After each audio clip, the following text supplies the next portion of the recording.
So I recently made a data pack called Roguecraft, which aims to turn Minecraft into a roguelite. For those who don't know, a roguelite is very similar to a roguelike, where the game is separated into multiple runs. The level design is mostly randomly generated, meaning that no run will be like the other. But more importantly, if you die during a run, you lose all of your progress, resulting in permadeath. This part about permadeath though is a bit more lenient when it comes to roguelites, which in my stupid brain apparently means that there's now a whole area to buy upgrades in between runs, which will turn you from barely surviving to practically unkillable. Now, I did spend a lot of time working on it, and while I was hoping it would get some attention, it completely blew up, with the video on it gaining over 400,000 views. But with a lot of views also came a lot of feedback. With this, I knew that this couldn't end here. This data pack still had a lot of untapped potential. So I set out to make a few small updates. 1.1 added a new ability, some class reworks, balancing changes, you know, some small stuff. But then there's 1.2. This is Roguecraft Infinite Garden.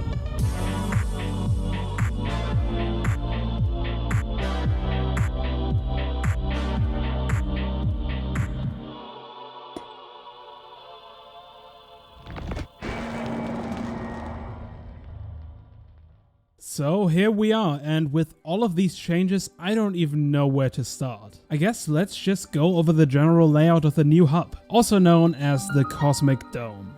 You start the data pack up here in the tutorial, which is mostly the same as in the last version, and then we make our way down into the new hub.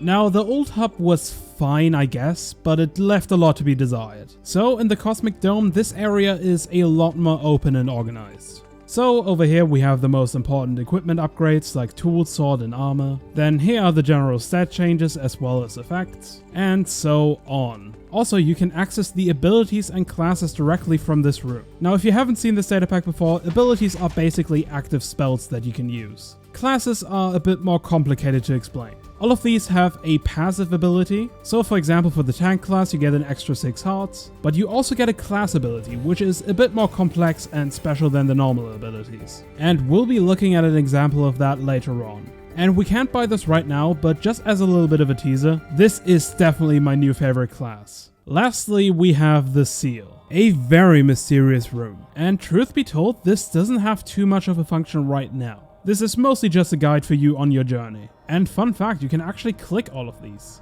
The presence of this obelisk fills you with dread.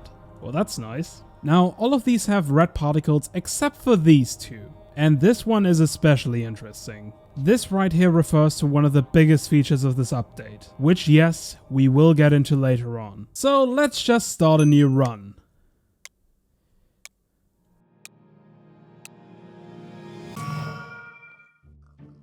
So the general gameplay loop of this data pack is to get skill points to spend on upgrades. Now, how do you get skill points? Well, like that apparently. In previous versions there were only 2 ways to get skill points. One of them was to complete a very limited amount of advancements, and the other one was to craft them with one of the recipes on screen right now. And in case you're wondering, this item in the middle is a skill gem, which you get for leveling up, which we have right here. Also, if you played an earlier version of this, yes, these are essentially skill pearls. And while crafting skill points is still the main way of getting them, there are a few alternatives. The very limited amount of advancements has been expanded to literally all of them. To balance this out, they only give you 1 skill point each. And the advancements that granted skill points in the previous versions now grant you 1 skill point every single run. But there is one semi-new way to get skill points and one completely new one. And this was basically done to encourage different playstyles because that's what Minecraft is all about. And hopefully we'll stumble upon that method in this run. And let's just get some iron. Not for equipment, mind you, because a little twist of this data pack is that to make it more difficult, you are completely unable to craft most equipment. Oh, and there's another thing to make this game more difficult. It's literally called the difficulty level. This thing will fill up over time and basically make the game harder. So mobs will start spawning with better equipment as time goes on. In the new updates, I changed it so that even spiders get buffs now, so that's fun. That is a shipwreck, and I'm hoping for a very specific thing. Yes, look at this. This is a skill point, which in previous versions couldn't be obtained from loot, but now they can, which basically just encourages exploration. With this, I think we're ready to head underground. Though I suppose we could also be looking for this. And I mean, 2 skill points, that's good. Skill points, we're getting really lucky with these. There's one thing I want more than anything else. And believe it or not, that's deep slate. Let's make some furnaces. And if I put iron in here, you can already see that this is a lot faster than in vanilla. Yes, all furnaces are now twice as fast. And this also applies to blast furnaces, which are not crafted with smoothstone anymore, but instead just cobbled deep slate, both simplifying the recipe and making it slightly harder to obtain. This is pretty decent speed, I'd say. And with this, we can now start crafting our first skill points. The ones we craft with gold are a little bit more valuable, so let's start making those. And since the gold skill points are slightly more valuable, there's definitely a reason to go to the nether. We're stuck with a stone pickaxe, we can't mine gold ore, but we can mine nether gold ore. And here we are. Very interesting. Oh, skill points. Again, 2 skill points. That's so rare. And another one. Yeah, we're definitely really lucky right now. Now, for reasons I'll get into later, I'm definitely not going to fight blazes right now. It's a very bad idea. Damn, this is a really good first run, I gotta say. I mean, 33 skill points in the first run is insane.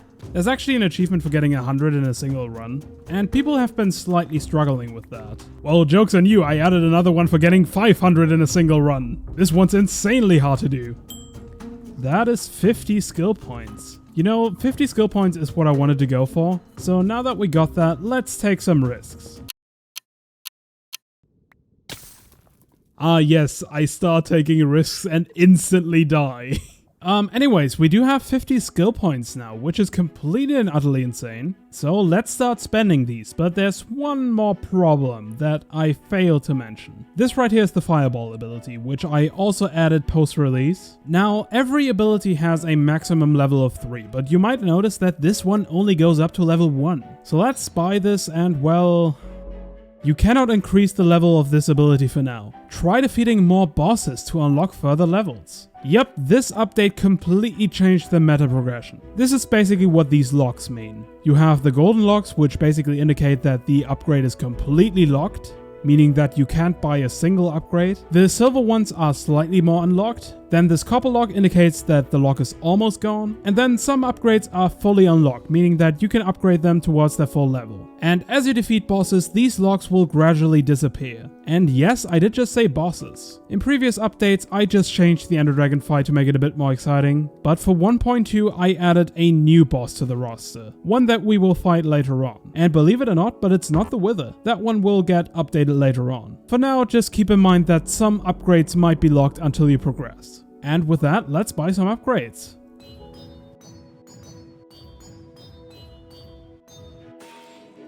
And while we don't have any more skill points to spend, let's take a little bit of a detour. Let's finally step into the Infinite Garden.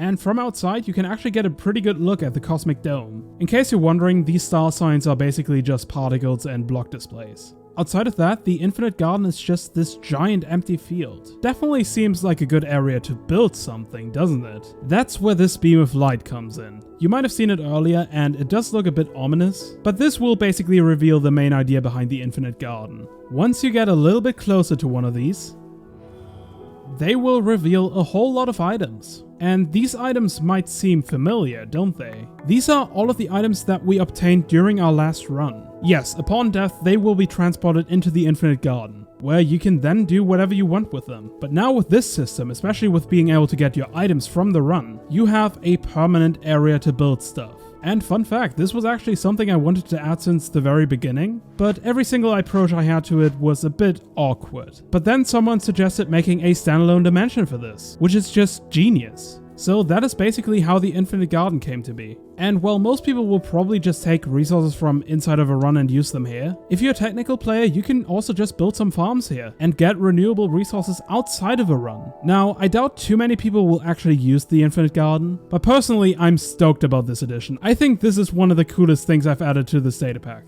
Important to note though, one of the coolest things. Of course, I'm talking about that new boss, and speaking of which, let me just quickly do some runs to get the skill points necessary to fight it.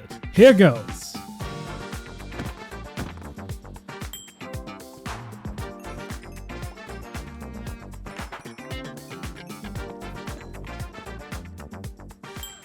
Oh, what a run. That's 100 skill points. Actually, I think we got so many skill points that we can pretty much buy anything. And definitely this, a lodestone compass. So with that, it's finally time. Let's see what this new boss is all about. Although this inventory layout, it does seem a bit weird, doesn't it?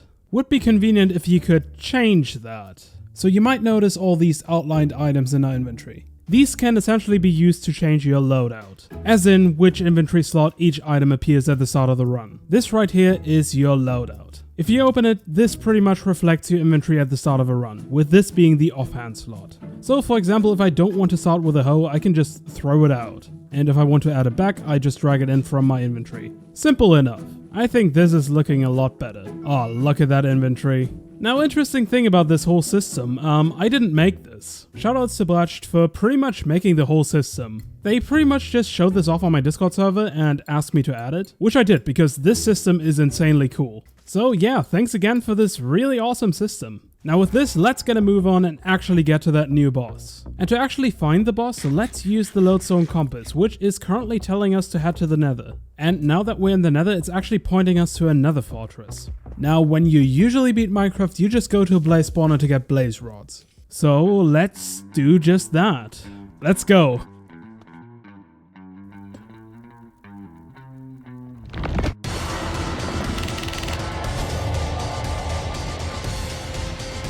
And here it is, the Wildfire in the flesh. If you know anything about the Minecraft mob votes, this guy will look very familiar.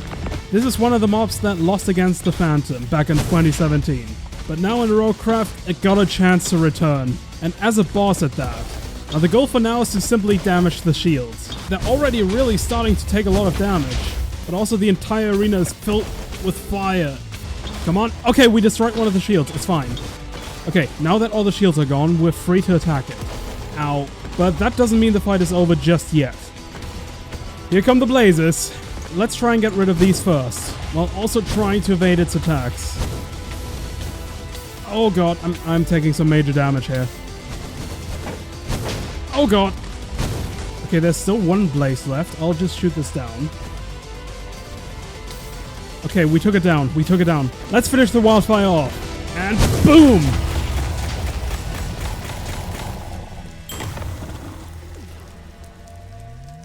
And there it is. That's all the blaze powder we need. You know, simple as that. Let's be real, it was always a bit annoying having to kill a bunch of blazes, so I thought, why not make it a bit more interesting? And I spent a long time perfecting this boss. There's a whole lot of design decisions I made here, which I will talk about more in a future video. And as you might have seen a second ago, this is now how you spawn the stronghold. And in case you're wondering, yes, you can fight more than one per run.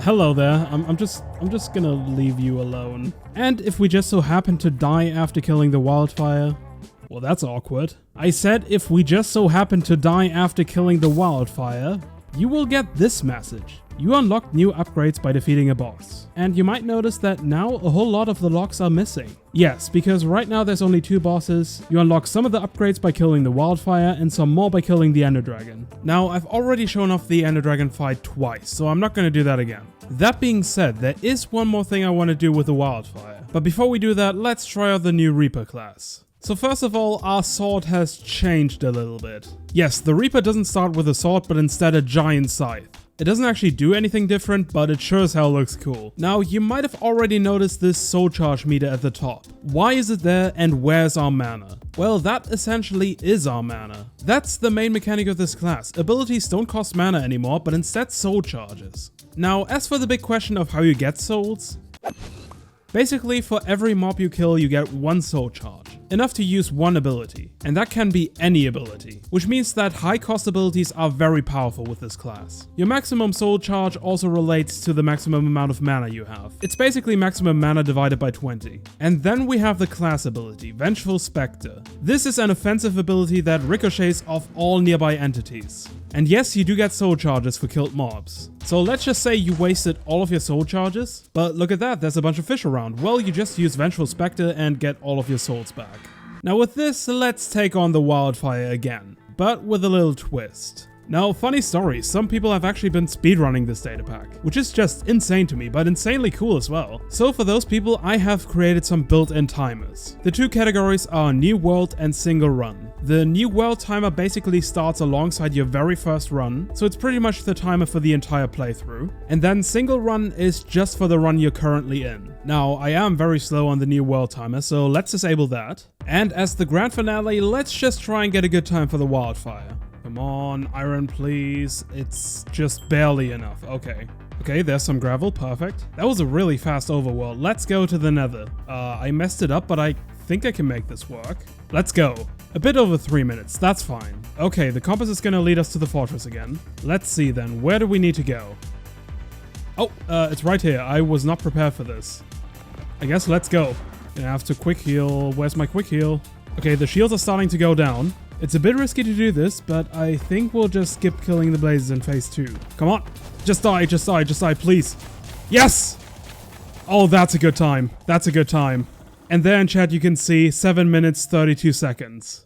And to be completely honest, I was holding back. There are some extremely fast ways to kill the Wildfire, but I'll leave it to you to figure those out. But hey, even just this wasn't bad. I mean 7 minutes 32 seconds, that's good.